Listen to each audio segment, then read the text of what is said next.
Hello friends, હું Anil sir. Standard 11 subject English ભણી રહ્યા છીએ આપણે, સેકન્ડ લેંગ્વેજ. પેસિવ વોઇસનું ગ્રામર ટોપિક આપણે ભણી રહ્યા છે, જેમાં ઓલરેડી કેટલાક ટેન્સીસનું પેસિવ વોઇસ મેં સમજાવી દીધું છે. 10મા ધોરણ સુધી જેટલા ટેન્સીસ આવતા હતા એ શરૂઆતમાં કરાવી દીધા. આફ્ટર દેટ 11માં તમને જે કન્ટિન્યુઅસ ટેન્સ પૂછાય છે એ બે પ્રેઝન્ટ કન્ટિન્યુઅસ અને પાસ્ટ કન્ટિન્યુઅસ ટેન્સ સમજાવી દીધું. ત્યાર પછી એક પરફેક્ટ મોડેલ ઓક્ઝિલરીઝ ચલાવી દીધું, જે 11માં નવું આવે છે તે સમજાવી દીધું.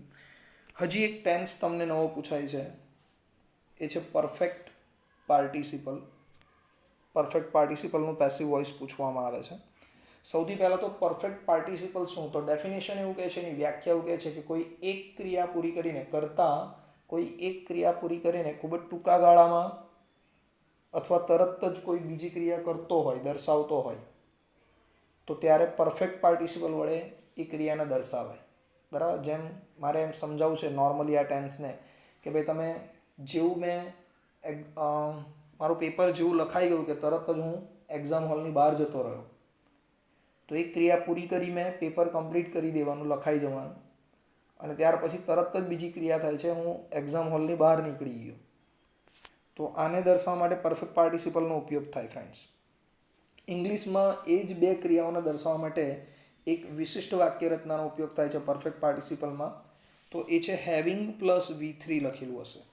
પરફેક્ટ પાર્ટિસિપલને કેવી રીતે ઓળખવાનું, તો વાક્યની શરૂઆતમાં હેવિંગ લખેલું હશે અને ત્યાર પછી તરત V3 હશે, કર્તા નહીં આપેલો હોય એની આગળ, સીધી શરૂઆત હેવિંગથી થતી હશે અને ત્યાર પછી તરત જ V3નું રૂપ હશે.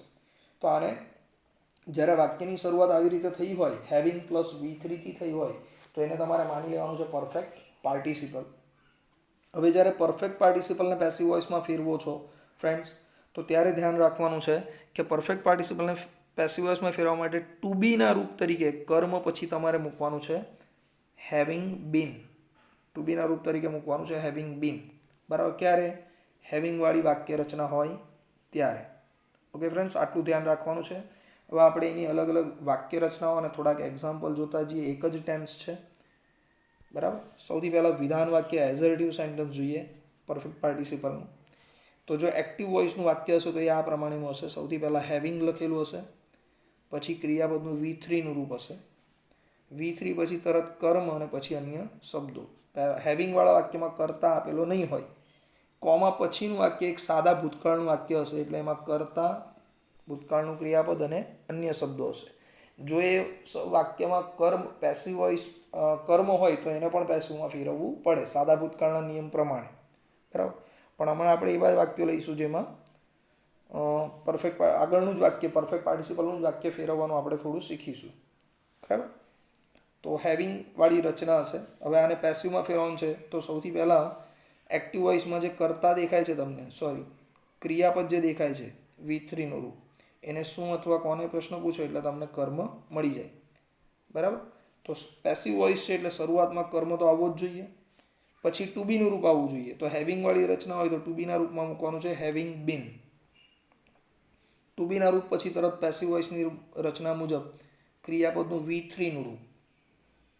બરાબર. પછી આપણે દરેક ટેન્સમાં એવું ભણેલા છીએ કે V3ના રૂપ પછી બાય પ્લસ કર્તાનું કર્મનું રૂપ મૂકીએ છીએ. પણ તમે જુઓ હેવિંગવાળી રચનાઓ ઉપરના વાક્યમાં આ કોમા સુધીનું જે વાક્ય છે એમાં ક્યાંય કર્તા આપેલો નથી, વાક્યમાં કર્તા જ નથી. માટે આપણે પેસિવ વોઇસમાં ફેરવતી વખતે બાય પ્લસ કર્તાનું કર્મ મૂકવાની જરૂર નથી. મૂકી શકાય કરું ક્યારે? બંને વાક્યોનો કર્તા કોમા પછીનું જે વાક્ય છે એ જ કર્તા આગળની ક્રિયા કરતો હોય ત્યારે તમે એ કર્તાનો બાય પછી ઉપયોગ કરી શકો છો. બરાબર. પણ હમણાં હાલ મૂકવાની કોઈ જરૂર નથી. અને પછી અન્ય શબ્દો અને કોમા પછીનું વાક્ય પણ લખી દેવાનું છે એમને એમ જ. ઓકે. તો આ થઈ તમારી વિધાન વાક્યની રચના. બરાબર. આગળ સમજાવ્યું છે એ મુજબ વાક્ય રચનાઓને વ્યવસ્થિત બોક્સમાં મૂકી દેવાની. રિવિઝન કરવા માટે તમને એટલું જ સરળ રહેશે. બરાબર. ચલો ફર્સ્ટ સેન્ટન્સ જુઓ. તમારું ફર્સ્ટ સેન્ટન્સ ઉપરની વાક્ય રચના મુજબ. Having seen the movie, example 1, having seen the movie, we left the theatre. તમે જોઈ લો, પહેલાં એક્ટિવ વોઇસની રચના સમજાવી દો. શરૂઆતમાં હેવિંગ આવી ગયું વાક્યમાં આપણા, પછી ક્રિયાપદનું V3 આવી ગયું સીન, એના પછી કર્મ છે. શું જોયું? તો ધ મૂવી, કર્મ મળી ગયું. કોમા પછીનું વાક્ય જોઈ લો, સાદા ભૂતકાળનું વાક્ય છે, વી લેફ્ટ ધ થિયેટર. બરાબર, સાદા ભૂતકાળનું વાક્ય છે. ઓકે, આપણે કોમા પહેલાંના વાક્યને પહેલાં વિચારીએ છીએ. પરફેક્ટ પાર્ટિસિપલનું વાક્ય છે આપણી પાસે, હેવિંગ સીન ધ મૂવી. તો મેં હમણાં સમજાવ્યું એમ, શું જોયું? તો કર્મ મળી ગયો ધ મૂવી. તો ધ મૂવી કર્મથી વાક્યની શરૂઆત કરીશું. પેસિવ વોઇસ પહેલાં ઉપરની વાક્ય રચના મુજબ પહેલાં કર્મ લઈ લેવાનું, ધ મૂવી. હવે ટુ બીનું રૂપ મૂકવાનું છે. તો હેવિંગ વાળી રચના હોય તો ટુ બીનું રૂપ મૂકવાનું હેવિંગ બીન. ઉપર રચનામાં છે જ, હેવિંગ બીન મૂકી દીધું. પછી વાક્યનું V3 નું રૂપ આવવું જોઈએ. તો ઓલરેડી આપણા વાક્યમાં સીન V3 જ છે, તો એ જ મૂકી દેવાનું, સીન. બરાબર, અન્ય શબ્દો કોઈ છે નહીં, કરતા આપેલો નથી, માટે તરત કોમા કરી દો. પાછળના વાક્યમાં કોઈ ફેરફાર વગર એમને એમ લખી દીધું અન્ય શબ્દ, વી લેફ્ટ ધ થિયેટર. બરાબર, તો આખો આન્સર છે the movie having been seen we left the theatre. આમાં જો બાય ઉમેરવું હોય તો ઉમેરી શકાય, the movie having been seen by us, comma we left the theatre. આ રીતે પણ મૂકી શકાય વાક્ય. સેકન્ડ સેન્ટેન્સ આપેલું છે, બીજું વાક્ય, having heard the news, having heard the news she fainted. જેવા સમાચાર સાંભળ્યા કે તરત જ તેણી બેભાન થઈ ગઈ. બરાબર, તો શું સાંભળ્યું? તો કર્મ મળી ગયો ધ ન્યૂઝ. હેવિંગ વાળી વાક્ય રચના છે. બરાબર, તો પહેલાં કર્મ લઈ લેવાનો. કોઈ પણ વાક્ય રચના હોય પહેલાં કર્મ જ આવશે પેસિવમાં, તો ધ ન્યૂઝ કર્મ છે આ વાક્યનો. હવે હેવિંગ વાળું વાક્ય છે માટે ટુ બીનું રૂપ લઈશું આપણે, હેવિંગ બીન. V3 નું રૂપ વાક્યમાં આપેલું જ છે, આ રહ્યું હર્ડ, તો એનો જ ઉપયોગ અહીંયા નીચે કરી દઈએ, V3 આવી ગયો હર્ડ. કરતા આપેલો નથી, કર્મ આગળ જતો રહ્યો. તો હવે બાય પ્લસ કરતા મૂકતા નથી આપણે, અને મૂકવું હોય તમે મૂકી શકો છો, બાય હર એવું લખી શકો છો. તો આપણે નથી લખ્યું અહીંયા, જરૂર નથી માટે, અને કોમા કરી દીધું. અન્ય શબ્દો છે, સી ફેઇન્ટેડ, એની પાછળ કોઈ કર્મ નથી એટલે પેસિવ બનાવવાની જરૂર નથી, એમને એમ લખી દીધું she fainted. The news having been heard she fainted. બરાબર, આ થઈ ગયું તમારું વિધાન વાક્ય.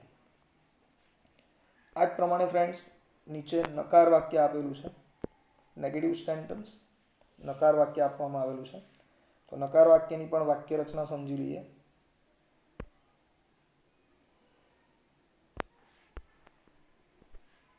નકાર વાક્ય કઈ રીતે બનશે? તો એક્ટિવ વોઇસનું વાક્ય હશે, પરફેક્ટ પાર્ટિસિપલનું નેગેટિવ સેન્ટેન્સ, એમાં શરૂઆતમાં પહેલાં હેવિંગ આવશે, પછી નોટ હશે, નોટ પછી ક્રિયાપદનું V3 નું રૂપ હશે, ત્યારબાદ કર્મ હશે, કર્મ પછી અન્ય શબ્દો, અને પછી કોમા. પાછળનું વાક્ય સિમ્પલ પાસ્ટ ટેન્સનું, એટલે કે કરતા, પછી V2 અને પછી અન્ય શબ્દો. બરાબર, હવે આ નકાર વાક્ય હોય, બરાબર, નકાર વાક્ય હોય પરફેક્ટ પાર્ટિસિપલનું, તો સૌથી પહેલાં ક્રિયાપદ જે છે V3 નું રૂપ વાક્યમાં, એને શું અથવા કોને પ્રશ્ન પૂછો એટલે કર્મ મળશે, તો કર્મથી જ શરૂઆત કરવાની. તો પહેલાં કર્મ મૂકી દીધો, પછી હેવિંગ મૂકવાનું છે, ટુ બીના રૂપ તરીકે હેવિંગ મૂકવાનું, પછી તરત હેવિંગ પછી તરત નોટ આવવું જોઈએ, અને નોટ પછી બીન મૂકવાનું. આપણે વિધાન વાક્યમાં શું મૂકતા હતા? ટુ બીના રૂપ તરીકે હેવિંગ બીન મૂકતા હતા, પણ જો એ જ વાક્ય નકાર હોય તો ટુ બીના રૂપ તરીકે મૂકવાનું છે હેવિંગ નોટ બીન. જો તમે હેવિંગ બીન નોટ લખશો તો શિક્ષક ખોટું આપશે, ચેક કરીને. એટલે તમારે લખવાનું છે હેવિંગ નોટ બીન. બરાબર, હેવિંગ નોટ બીન મૂકી દો. ત્યાર પછી ક્રિયાપદનું V3 નું રૂપ મૂકી દેવાનું છે, અને અન્ય શબ્દો મૂકી દો, અને કોમા કરી દો. પાછળનું વાક્ય સાદા ભૂતકાળનું, એટલે કે કર્તા પ્લસ V2 નું રૂપ પ્લસ અન્ય શબ્દો મૂકી દેવાના છે. ઓકે, તો એ પ્રમાણે હવે સેન્ટેન્સ જોઈએ, એક્ઝામ્પલ જોઈ લઈએ. મેં તમને કીધું છે એ પ્રમાણે વાક્ય રચનાઓને તમે બોક્સમાં વ્યવસ્થિત મૂકી દેજો. બરાબર, એક્ઝામ્પલ જુઓ. પહેલું વાક્ય છે having not seen the file. Having not seen the file એટલે ફાઇલ ન મળતા જ, ન જોતા જ, the manager got angry, manager ગુસ્સે થઈ ગયો હતો. તો એક ક્રિયા પૂરી નથી થઈ અને તરત જ બીજી થાય છે. બરાબર, ફાઇલ નહીં મળી એટલે તરત જ ગુસ્સે થઈ ગયો. એક ક્રિયા પૂરી થઈને તરત જ બીજી ક્રિયા થતી હોય તો પરફેક્ટ પાર્ટિસિપલ દર્શાવે. નકાર વાક્ય છે, હેવિંગથી શરૂઆત થાય છે, પરફેક્ટ પાર્ટિસિપલનું વાક્ય. પહેલાં કર્મ, શું નહીં દેખાયું? તો કર્મ મળી ગયો ધ ફાઇલ. એનાથી વાક્યની શરૂઆત કરીએ કર્મથી, ધ ફાઇલ. હવે પેસિવ વોઇસ નકાર વાક્ય પરફેક્ટ પાર્ટિસિપલનું માટે ટુ બીનું રૂપ મૂકીશું having not been. The file having not been. હવે V3નું રૂપ મૂકવાનું છે, તો ઓલરેડી વાક્યમાં આપેલું છે V3નું રૂપ સીન, એનો જ ઉપયોગ કરી દીધો અને પછી તરત કોમા. પાછળના વાક્યમાં કોઈ કર્મ આપેલો નથી તો એનું પેસિવ બનશે નહીં, તો એ અન્ય શબ્દો તરીકે લખી દો ભૂતકાળનું વાક્ય. The manager got angry. તો the file having not been seen, the manager got angry. આ જ પ્રમાણે બીજું વાક્ય છે having not applied the formula, he solved it. બરાબર, having not applied the formula he solved it. તો શું એપ્લાય નથી કર્યું? ફોર્મ્યુલા. ફોર્મ્યુલા અપ્લાય કર્યા વગર જ એણે સોલ્વ કરી દીધું. તો ધ ફોર્મ્યુલા કર્મ છે તમારો, એને આગળ લઈ લીધો આપણે. ધ ફોર્મ્યુલા પછી હેવિંગ વાળી વાક્ય રચના છે, તો ટુ બીનું રૂપ મૂકવાનું છે હેવિંગ નોટ બીન અને ત્યાર પછી V3 એપ્લાઇડ. પાછળના વાક્યમાં ફેરફાર વગર લખી દો હી સોલ્વડ ઇટ. ઓકે મિત્રો, તો આ થઈ ગયું એનું નેગેટિવ સેન્ટેન્સ. હવે આ જે પરફેક્ટ પાર્ટિસિપલની જે વાક્ય રચના છે, એ પરફેક્ટ પાર્ટિસિપલની વાક્ય રચનામાં ક્યારેય આ ટેન્સમાં ક્યારેય પ્રશ્નાર્થ વાક્ય બનતું નથી. બરાબર, પરફેક્ટ પાર્ટિસિપલમાં ક્યારેય પ્રશ્નાર્થ વાક્ય રચનાનો ઉપયોગ થતો નથી, પ્રશ્નાર્થ નહીં બને. માટે બે જ પ્રકારની વાક્ય રચના આવશે, વિધાન વાક્ય અને નકાર વાક્ય, નેગેટિવ અને એઝર્ટિવ સેન્ટેન્સ. બે જ પ્રકારના સેન્ટેન્સ આવશે. સો ફ્રેન્ડ્સ, અહીંયા આપણે પેસિવ વોઇસમાં તમને 11th સ્ટાન્ડર્ડના બેઝ ઉપર જેટલા ટેન્સનું પેસિવ વોઇસ આવે છે એ દરેક ટેન્સનું પેસિવ વોઇસ મેં સમજાવીને કમ્પ્લીટ કરી દીધું છે. ઓલરેડી મેં તમને કેટલા ટેન્સનું પેસિવ વોઇસ સમજાવ્યું છે એકવાર રિપીટ કરાવી દઉં છું એન્ડમાં, કારણ આના પછી હું તરત જ પેરેગ્રાફ શરૂ કરીશ અને પેરેગ્રાફમાં બધું મિક્સ આવશે. એક એક ટેન્સના પેરેગ્રાફ નહીં પણ હોય, જરૂરી નથી એવું. બરાબર, તો ઓલરેડી આપણે પેસિવ વોઇસમાં કેટલા ટેન્સ ભણીને પૂરા કર્યા છે? 4 સિમ્પલ ટેન્સ ભણ્યા, simple present tense, simple past tense, simple future tense અને મોડેલ ઓક્ઝિલરીઝ. ત્યાર પછી 2 પરફેક્ટ ટેન્સ ભણેલા છીએ, પ્રેઝન્ટ પરફેક્ટ ટેન્સ અને પાસ્ટ પરફેક્ટ ટેન્સ. એના પછી 2 કન્ટિન્યુઅસ ટેન્સ ભણેલા છીએ, પ્રેઝન્ટ કન્ટિન્યુઅસ ટેન્સ અને past continuous tense. After that આપણે પરફેક્ટ મોડેલ ઓક્ઝિલરીઝ નામનો એક ટેન્સ ભણ્યા અને હમણાં 10મો ટેન્સ જોયો છે આપણે પરફેક્ટ પાર્ટિસિપલ. ટોટલ 10 ટેન્સનું પેસિવ વોઇસ તમે અત્યાર સુધી ભણીને કમ્પ્લીટ કરી દીધું છે શીખીને. બરાબર, હવે આ 10 ટેન્સનો ઉપયોગ કરીને એક પેરેગ્રાફ બનાવવામાં આવે, કોઈ પણ 10માંથી કોઈ પણ અલગ અલગ ટેન્સનો ઉપયોગ કરીને અથવા કોઈ પણ એક જ ટેન્સમાં પણ પેરેગ્રાફ હોઈ શકે છે અને એ પેરેગ્રાફને તમારે પેસિવ વોઇસમાં ફેરવવાનું હોય છે. જે તમને સેક્શન ડીમાં પ્રશ્ન પૂછાય છે એમાં ચેન્જ ધ વોઇસ લખેલું નહીં આવે, ત્યાં લખેલું આવશે ડુ એઝ ડાયરેક્ટેડ, નીચે સ્ટાર્ટ લાઇક ધીસ લખેલું હશે, એના ઉપરથી તમારે ઓળખવાનું છે. બરાબર મિત્રો, તો અહીંયા આપણું પેસિવ વોઇસનું જે ટેન્સ બેઝ ઉપર જે એક્ટિવ પેસિવ સમજાવવાનું છે મેં કમ્પ્લીટ કરી દીધું છે. આગળના વિડીયોઝથી હું એના પેરેગ્રાફ સમજાવવાની શરૂઆત કરી દઈશ. બરાબર friends, so till then bye, next લેક્ચરમાં મળીશું.